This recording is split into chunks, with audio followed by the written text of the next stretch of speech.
Кіммен сөйлесіп отырсың? Ешкіммен сөйлескен жоқ, жай интернетте бар ма? Қалай интернетте отырсың? Бер шыққаны, қыздармен сөйлесіп отқан шығарсың. Қашанғы маған сенбейсің? Бәр, тексерсең болады.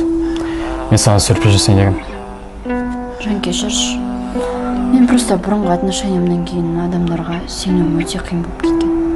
Мен сені кететін болсам, баяғыда кетіп қалатын едім. Мен саған бұрынғы отношениям емес. Маған сенсең болады.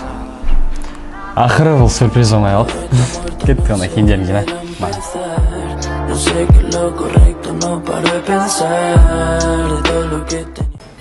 Уайымдап жатқандарыңызға көптен көп рахмет. Просто қазіргі уақытта мен ештеңеде айтқым келіп тұрған жоқ.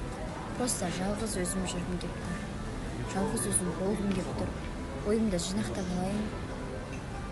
Сен мені сағынасың ба? Жанарыңа толып жастарың, бақыты боп басқаның, кеттің бе гүлім? Мен де сені сағынам кейде, еске алып. Ал мен жалғыз өзім болып Мегаға келдім. Қазір киім қараймын, оказывается, мен өзіме көңіл бөлмейді екенмін көп. Бүгіннен бастап көңіл бөлемін.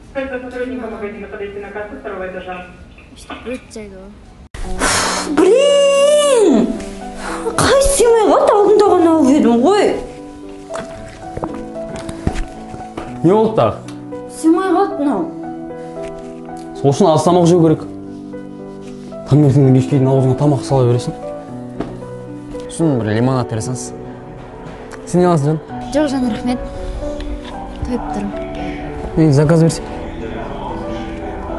Кстати, Әсем, ана жол мауға келсең жоқта. Шампунь әкеп берді. Соны қолданып жүрші. Шампунь? Не үшін? Бан жол байқаған басың майма бірдеңе. Ана капюшон немеге қабат-қабат бұл күйіп алған күн жылы ғой? Жоқ, маған нормально осылай. Бош тез Әсем. Ана безүйлерін кетіріп атсың ба? Көмектеспейді ол саған бәрі. Бош тез жүр кеттік.